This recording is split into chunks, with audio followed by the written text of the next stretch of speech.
سورہ بقرہ پڑھی جاتی ہے شیطان اس گھر سے بھاگ جاتا ہے. جب 2.5 پارے ہیں 2.25 پارے ہیں، اگر صحیح پڑھنا ہے تو 1 گھنٹے میں ہو جاتی ہے سورہ بقرہ. 1 گھنٹہ نہیں ہے. شیطان بھاگ جائے برکتیں آ جائیں گی نا. جس گھر میں شیطان ہوگا کدھر سے برکتیں آنی ہیں؟ تو سورہ بقرہ اپنے گھر میں پڑھیں. جب مہینے میں 1 بار پڑھ لیں. روز کا آدھا پارہ پڑھیں تو 4 دن میں 5 دن میں سورہ بقرہ ختم ہو جائے گی. پڑھنے والے تو بنے نا. سنیے سورہ کہف کی کیا فضیلت ہے. پیارے آقا علیہ الصلوۃ والسلام فرماتے ہیں جو سورہ کہف کی پہلی 10 آیتیں یاد کر لے دجال سے محفوظ رہے گا. صرف 10 آیتیں. ایک اور جگہ نبی پاک نے فرمایا جو سورہ کہف کی آخری 10 آیتیں یاد کر لے دجال سے محفوظ رہے گا.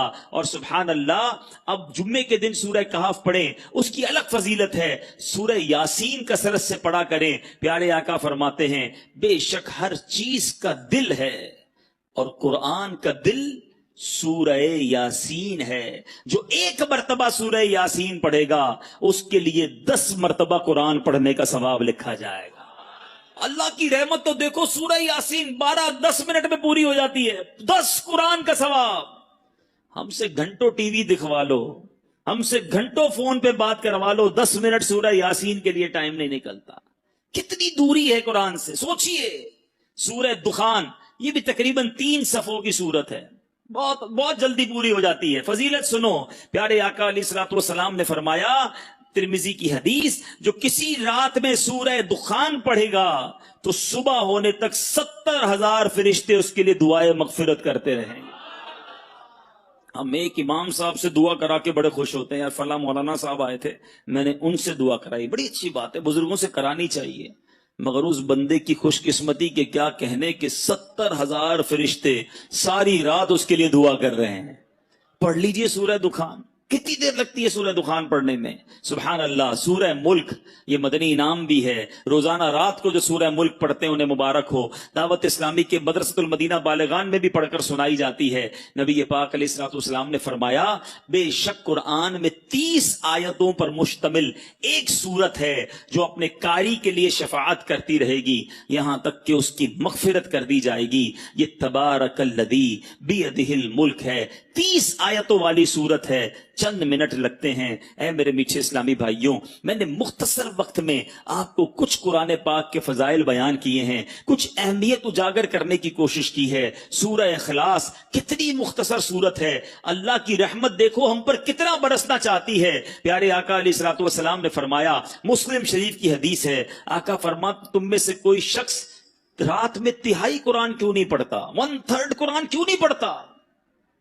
صحابہ کرام نے عرض کیا حضور کوئی شخص 1/3 قرآن 1/3 قرآن رات میں کیسے پڑھ سکتا ہے؟ نبی پاک علیہ الصلوۃ والسلام نے فرمایا قل هو اللہ احد 1/3 قرآن کے برابر ہے. گویا کوئی 3 بار سورہ اخلاص پڑھ لے پورے قرآن کا ثواب عطا. اور کمال کا وظیفہ ہے. مگر ہم غلطی یہ کرتے ہیں کہ ہم اتنے مبارک وظیفے کو کثرت سے نہیں پڑھتے. آج بہت خوبصورت ایک روایت سنانے جا رہا ہوں. نبی پاک علیہ الصلوۃ والسلام کے صحابہ بعض صحابہ نے فرمایا کہ جس مجلس میں، جس محفل میں، جس اجتماع میں سرور کائنات صلی اللہ تعالی علیہ وسلم پر درود پاک پڑھا جاتا ہے اس مجلس سے ایک نہایت پاکیزہ خوشبو مہکتی ہے. ہم نارملی خوشبو لگاتے وقت کیا پلان کرتے ہیں کہ ایسی خوشبو ہو کہ تھوڑا دور تک جائے. عطر والے کو کہتے ہیں نا یار ذرا لانگ لاسٹنگ دینا، ایسا عطر پرفیوم دینا جو دیر تک رہے اور دور تک مہکے. آؤ میں بتاتا ہوں درود پڑھنے والوں جب تم درود پڑھتے ہو تو خوشبو کدھر تک جاتی ہے. صحابہ کہتے ہیں جب کسی مجلس میں کسی محفل میں درود پڑھا جاتا ہے تو اس درود کی مہک آسمانوں تک جاتی ہے اور وہاں اللہ کے فرشتے اس خوشبو کو جب محسوس کرتے ہیں تو کہتے ہیں زمین پر کسی مجلس میں ہو نہ ہو کہیں آقا کے دیوانے جمع ہو کر نبی پاک پر درود و سلام کا نذرانہ پیش کر رہے ہیں. یعنی یہاں ہم درود پڑھیں وہاں فرشتوں کو پتہ چل جاتا ہے کہ کہیں درود پڑا جا رہا ہے جس کی یہ مہک ہے، اس کی یہ خوشبو ہے جو آسمانوں تک پہنچ رہی ہے۔ اللہ اکبر۔ نبی پاک علیہ الصلوۃ والسلام ایسے، ان کا ذکر اتنا مہکا، ان کی بات کرے تو خوشبو نکلے، تو خود نبی پاک علیہ الصلوۃ والسلام کی خوشبو کا عالم کیا ہوگا۔ میں بڑے بڑے حسین، بڑے اسپیشل لوگوں کی لوگ بات کرتے ہیں، لوگ کہتے ہیں بہت حسین ہے فلاں فلاں جناب، بڑا اس کو لوگ فالو کرتے ہیں، اس کے فینز ہیں، اس کے فالوورز ہیں۔ دنیا داروں کی جو محبت میں گرفتار ہیں، میں ایک سوال کرنا چاہتا ہوں، ساری دنیا میں کوئی کتنا ہی حسین کیوں نہ ہو، اس کے پسینے سے بدبو آتی ہے، ٹھیک ہے نا جناب؟ کوئی کتنا ہی طرح دار کیوں نہ ہو، ایٹیکیٹس والا کیوں نہ ہو، جو بڑا نازک کیوں نہ ہو، مگر جب وہ تھوکتا ہے تو اس کے تھوک سے لوگوں کو گھن آتی ہے۔ Nobody like it. کس کو تھوک اچھا لگتا ہے؟ میں سرور کائنات علیہ الصلوۃ والسلام کے مبارک چہرے کی بات نہیں کروں گا کہ اس چہرے میں تو رب نے کیسا حسن عطا فرمایا کہ مولانا حسن رضا خان صاحب لکھتے ہیں، ایسا تجھے خالق نے طرح دار بنایا، ایسا تجھے خالق نے طرح دار بنایا، یوسف کو تیرا طالب دیدار بنایا، کونین بنائے گئے سرکار کی خاطر، کونین کی خاطر تمہیں سرکار بنایا۔ تو نبی پاک کے مبارک چہرہ انور اور اس کے حسن کی بات آج نہیں کریں گے، پیارے آقا کے ان ہاتھوں کی بات نہیں کریں گے کہ جس طرف اٹھ گئی دم میں دم آ گیا، اس نگاہ عنایت پہ لاکھوں سلام، ہاتھ جس سمت اٹھا غنی کر دیا، موجے بحر سماحت پہ لاکھوں سلام۔ ہم اس کی بھی بات نہیں کریں گے۔ پیارے آقا کے مبارک دور و نزدیک کے سننے والے وہ کان لالے کرامت پہ لاکھوں سلام، اس کی بھی بات نہیں کرتے، بلکہ ہم صرف ان دو چیزوں کی بات کرتے ہیں کہ جس سے عموماً لوگ دور بھاگتے ہیں۔ میں اور آپ پرفیوم کیوں لگاتے ہیں، عطر کیوں لگاتے ہیں؟ کہ میرے اور آپ کے پسینے سے کسی کو بدبو نہ پہنچے۔ ایسا ہی ہے نا، بندہ اپنے پسینے سے کسی اور کو تکلیف نہ ہو، اچھی بات ہے، سنت کی نیت بھی ہو اور یہ بھی ساتھ نیت ہو کہ میری وجہ سے کسی مسلمان کو تکلیف نہ ہو، عطر لگانے کا بھی ثواب ملے گا۔ لیکن آج بتاتا ہوں میرے آقا کا پسینہ کیسا تھا، نبی پاک کا لعاب دہن کیسا تھا۔ We just talk about these two things۔ ہم فقط ان دو چیزوں کی آج بات کرتے ہیں، ذرا غور کیجئے۔ باقی نبی پاک کے کمالات تو بیان ہی نہیں کر سکتے نا، بڑے بڑے علماء نے کوشش کی، عاشقوں کے امام نے بھی قلم اٹھایا، جس نے بھی کوشش کی وہ عاجز ہو گیا، حیران ہو گیا۔ کیا خوب لکھتے ہیں اعلیٰ حضرت، سرور کہوں کہ مالک و مولا کہوں تجھے، باغ خلیل کا گل زیبا کہوں تجھے، آقا تیرے تو وصف عیب تناہی سے ہے بری، حیران ہوں میرے شاہ میں کیا کیا کہوں تجھے۔ آج اس شعر کا مطلب بھی تھوڑا سا سمجھ لو۔ عیب تناہی، علماء بیٹھے ہیں ماشاءاللہ، یہ کیا ہے، اس کے پیچھے کیا لکھا ہے اعلیٰ حضرت نے؟ مثال کے طور پہ اگر آج میں آپ سب کو کاغذ بھی دے دوں، قلم بھی دوں، اور کہوں ذرا لکھو کسی پرسنل، جس شخصیت سے آپ پیار کرتے ہیں اس کے اوصاف لکھیں، اس کی خوبیاں لکھیں، آپ لکھنا شروع کریں گے، 10 لکھ دیں گے، 15 لکھ دیں گے، 50 لکھ دیں گے، اس کے بعد آپ مجھے سارے ہی قلم کاغذ واپس دے دیں گے کہ بھائی آپ نے کیا لکھا؟ آپ لکھیں گے بڑا حسین ہے، خوبصورت ہے، ملنسار ہے، مسکراتا ہے، مدد کرتا ہے، خیال کرتا ہے، حوصلہ بڑھاتا ہے۔ 10 15 20 پھر رک جائے گی نا قلم، اسٹاپ۔ آپ کہیں گے جناب یہ جس سے میں پیار کرتا ہوں نا، یہ اس کی تعریف ہے۔ اعلیٰ حضرت کہتے ہیں یہ جو چیز ختم ہو جاتی ہے نا، تعریف رک جاتی ہے، تعریف اینڈ ہو جاتی ہے، یہ بھی تو ایک عیب ہے، تناہی اینڈ ہو جانا۔ اعلیٰ حضرت کہتے ہیں نبی پاک کی ذات وہ ہے جن کے اوصاف ختم ہی نہیں ہوتے ہیں۔ 1400 سال سے زیادہ وقت گزر گیا ہے، آج تک لکھنے والے لکھ رہے ہیں، بات ہے کہ پوری نہیں ہو رہی ہے، بات ہے کہ ختم ہی نہیں ہو رہی ہے۔ امام لکھتے ہیں تیرے تو وصف عیب تناہی سے ہیں بری، حیران ہوں میرے شاہ میں کیا کیا کہوں تجھے، لیکن رضا نے ختم سخن اس پہ کر دیا، خالق کا بندہ خلق کا آقا کہوں تجھے۔ تو نبی پاک علیہ الصلوۃ والسلام کی فقط ان دو چیزوں کی بات کرتے ہیں۔ آپ نے ذکر مصطفیٰ درود پاک کے بارے میں سنا نا کہ آقا کا ذکر کرو تو آسمان تک خوشبو جاتی ہے، کیوں نہ خوشبو جائے؟ نبی پاک خود کتنے مہکے مہکے، اللہ اکبر۔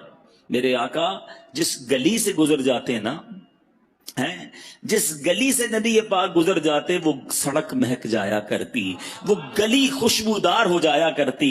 صحابہ کرام کو جب نبی پاک کو تلاش کرنا ہوتا کسی سے پوچھتے نہ تھے کہ نبی پاک کہاں گئے ہیں، سڑک کے کنارے کھڑے ہوتے، خوشبو بتا دیتی کہ آقا گزر کر گئے ہیں۔ اور اسی بات کو بریلی کے تاجدار نے، امام عشق و محبت نے کیا خوبصورت انداز میں لکھا، فرماتے ہیں کیا مہکتے ہیں مہکنے والے، لگا لو خوشبوئیں جتنی لگانی ہے، مہکنے والوں سنو کیا مہکتے ہیں مہکنے والے، بو پہ چلتے ہیں بھٹکنے والے، امبر زمین۔ اعلیٰ حضرت کہتے ہیں بتاؤں نبی پاک جس سڑک سے جس گلی سے گزرتے وہ گلی پہچانی کیسی جاتی؟ کہتے ہیں امبر زمین، ابیر ہوا، مشک تر غبار۔ آقا جس گلی سے گزرتے زمین امبر کی ہو جاتی، ہوا ابیر ہو جاتی، ہر غبار جو تھا مٹی جو ہے وہ مشک جیسی ہو جاتی۔ امبر زمین، ابیر ہوا، مشک تر غبار، ادنا سی یہ شناخت تیری۔ جو ہے وہ ایک صحابی آئے نبی پاک علیہ الصلوۃ والسلام کی بارگاہ میں، کہا حضور بچی کی شادی ہے اور خوشبو درکار ہے۔ پیارے آقا علیہ الصلوۃ والسلام نے فرمایا کل آنا، ایک کھلے منہ والی شیشی لانا، ساتھ ایک لکڑی کا ٹکڑا بھی لے آنا۔ صحابی دوسرے دن پہنچ گئے۔ نبی پاک علیہ الصلوۃ والسلام نے انہی صحابی کے سامنے، دیکھو یہ عشق کا امتحان دیکھو، انہی صحابی کے سامنے اپنے مبارک ہاتھوں سے پسینہ نکالنا شروع کیا اور اس شیشی کے اندر بھرنا شروع کیا۔ مانگا عطر ہے اور دیا پسینہ جا رہا ہے، مگر صحابی کا بلیف دیکھو، یقین دیکھو۔ عرض نہیں کیا کہ حضور بچی کی شادی ہے، عطر چاہیے، آپ پسینہ دے رہے ہیں۔ پیارے آقا نے جب شیشی بھر گئی فرمایا اپنی بیٹی کو کہنا جب خوشبو کی ضرورت ہو اس لکڑی کے ٹکڑے سے اس عطر کو، اس پسینے کو اپنے جسم پر لگا لیا کرے۔ صحابی بیٹی کے پاس لے کر کے، دلہن ہے، میری اسلامی بہنیں سوچیں، عشق دیکھو، آج دلہن کے نخرے ہی ختم نہیں ہوتے، باپ قرضے میں چلا جائے اس کی فرمائشیں ختم نہیں ہوتی ہیں۔ وہ بھی ایک دلہن تھی کہ باپ سے خوشبو مانگا تھا اور نبی پاک کا وہ پسینہ لے کر آئے۔ فرما بردار بیٹی نے کوئی اعتراض نہ کیا کہ بابا جان آج تو شادی کا دن ہے، خوشبو درکار ہے۔ اگر نبی پاک نے اپنا پسینہ بھیجا ہے تو یہی کمال ہوگا، یہی بہتر ہوگا۔ اس دلہن نے پسینہ لگانا شروع کیا۔ آج میں اور آپ عطر لگائیں دوسرے کمرے میں خوشبو نہیں جاتی۔ آؤ بتاؤں میرے آقا کے پسینے نے کیا کمال کیا۔ علماء موجود ہیں، حدیث کی کتابوں میں یہ الفاظ ہیں کہ جیسے ہی اس دلہن نے پسینہ ملا پورے مدینے میں اس کی خوشبو پھیلنا شروع ہو گئی۔ وہ جو گھر ہے جس گھر میں وہ دلہن رہتی تھی، وہ صحابی رہتے تھے، محلے کے اندر بیت المطیبین، خوشبوؤں والے گھر کے نام سے مشہور ہو گیا۔ اللہ اکبر، میرے آقا کا ایسا معجزہ ہو، اعلیٰ حضرت کا قلم کیسے خاموش رہ سکتا ہے؟ عاشقوں کے امام لکھتے ہیں واللہ جو مل جائے میرے گل کا پسینہ، واللہ جو مل جائے میرے گل کا پسینہ، مانگے نہ کبھی عطر نہ پھر چاہے دلہن پھول۔ ارے آقا کا پسینہ مل جائے تو نہ دلہن کو پھول چاہیے نہ دلہن کو جناب عطر چاہیے۔ اب یہ تمام باتیں سنتے ہیں نا تو ایمان تازہ ہو جاتا ہے کہ کیا منظر ہوتا ہوگا۔ آقا جس گلی سے گزرتے ہوں گے صحابہ ہاتھ باندھے باندھے پیچھے چلتے ہوں گے، خوشبوئیں بھی سونگتے ہوں گے۔ 1400 سال پرانی بات ہے، مگر سچی بات بتاؤں آج بھی، ہاں جو مدینے شریف گئے ہیں نا وہ میری بات مانیں گے، آج بھی اگر کوئی عاشق رسول مدینے چلا جائے، نبی پاک کے مبارک تھوک مبارک کی بات کریں، اللہ اکبر۔ پیارے آقا کی بارگاہ میں اہل مدینہ آتے، دور دور سے لوگ آتے، کہتے حضور ہمارے کنویں کا پانی کھارا ہے، ہیں آپ کے یہاں بھی کبھی بورنگ میں کھارا پانی نکل آئے؟ اب تو آرو پلانٹ وغیرہ سنا لگتے ہیں، لیکن پھر بھی ویسا میٹھا نہیں ہوتا۔ سنو صحابہ کے پاس کون سا پلانٹ تھا؟ کھارا کنواں میٹھا کرنا ہوتا تو کہاں جاتے تھے؟ نبی پاک کے در پر آتے تھے۔ انہیں پتا تھا جو مانگو آقا عطا فرماتے ہیں۔ واہ کیا جود و کرم ہے شہ بطحا تیرا، نہیں سنتا ہی نہیں مانگنے والا تیرا۔ تو آقا علیہ الصلوۃ والسلام کی بارگاہ میں آئے، آ کر عرض کرتے حضور پانی کھارا ہے، ہمارے کنویں کا پانی کھارا ہے۔ نبی پاک کلی فرما کر، کبھی کلی فرما کر پانی دے دیتے، کبھی خود تشریف لے جا کر کنویں پر کلی فرماتے۔ آقا کا کلی کیا ہوا پانی، کیونکہ اس میں لعاب مصطفیٰ صلی اللہ تعالی علیہ وسلم مل جاتا تھا، جب وہ کنویں میں ڈالا جاتا کھاری کنواں میٹھا ہو جایا کرتا۔ اعلیٰ حضرت لکھتے ہیں نا، جس سے خاری کنویں شیرائے جاں بنے، جس سے خاری کنویں شیرائے جاں بنے، اس زلال حلاوت پہ لاکھوں سلام۔ آقا کی زبان سے جو چیز ٹچ ہو جاتی، جو لعاب لگ جاتا۔ ایک صحابی، ان کا نام ہے حضرت عتبہ بن فرقد رضی اللہ تعالیٰ۔ آپ کی 4 بیویاں تھیں، 4 ازواج تھیں۔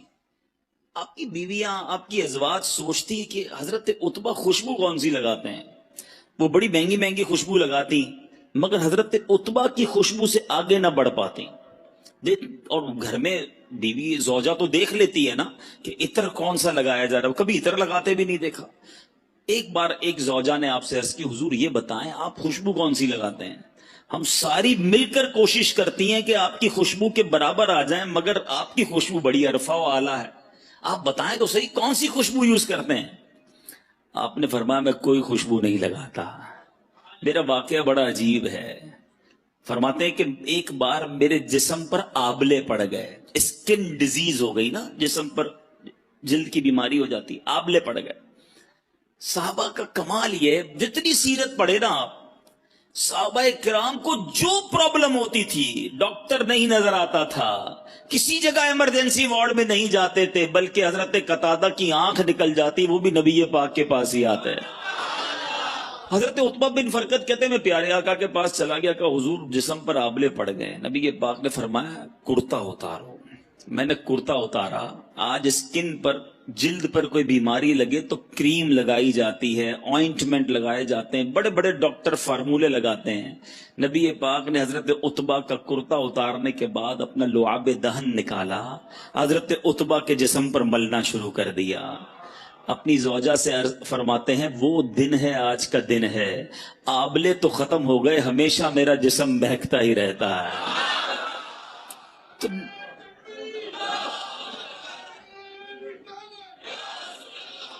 اب ذرا غور کیجئے، نبی پاک سے زیادہ اور کون ہے جس سے پیار کیا جائے؟ آؤ دنیا کے کسی حسین کو لے آؤ سامنے، دنیا کے کسی طرحدار کو لے آؤ، پسینے سے اس کے بو آنی ہے، تھوک اس کا گھن لاتا ہے۔ نبی پاک وہ ہیں جن کا پسینہ مشک سے زیادہ خوشبودار ہے۔ لعاب دہن جو ہے کسی کے جسم پر مل دو جسم خوشبودار ہو جاتا ہے۔ تو نبی پاک کو اللہ نے وہ باکمال، وہ حسین اور وہ دل ربا بنایا ہے، تو پھر کیوں نہ نبی پاک سے محبت کی جائے، ان پر اپنا سب کچھ فدا کیا جائے۔ ایک بات سمجھنی ہے، اب میں نے کہا نا کہ ایک چھوٹی سی بات میں نے کی ہے، پیارے آقا کے لعاب کی، نبی پاک کے پسینے کی۔ آپ پیارے آقا کی زندگی کی کسی بھی چیز کو اٹھا لیں، نبی پاک کے کسی عضو کی بات کریں، پیارے آقا کے کسی بھی پارٹ آف دا باڈی کی بات کریں، اس کے مقابلے میں با کمال اور دنیا میں کوئی چیز نہیں ملے گی۔ نبی پاک کی باتیں، پیارے آقا کی پرخیف گفتگو کی بات کریں،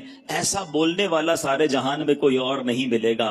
نبی پاک کی عادتوں کی بات کریں، ایسی عادتیں دنیا میں کہیں نہیں ملے گی۔ اور ایسے کیسے ملے گا جب نبی پاک کو رب نے حبیب بنایا، اپنا حبیب بنایا، تو پھر پیارے آقا جیسا پھر کسی کو نہ بنایا۔ اور یہ بات میں نہیں کہتا، ایک بار پیارے آقا علیہ الصلوۃ والسلام نے خود جبریل امین سے ارشاد فرمائی، حدیث کا مضمون ہے، جبریل یہ تو بتاؤ تم نے سارے نبیوں کو دیکھا ہے، سارے جہان کو دیکھا ہے، کیا تم نے ہم جیسا، مجھ جیسا کسی اور کو پایا ہے؟ جبریل امین کا جو جواب ہے نا، وہ میں اعلیٰ حضرت کے شعر کے ذریعے دینا چاہتا ہوں۔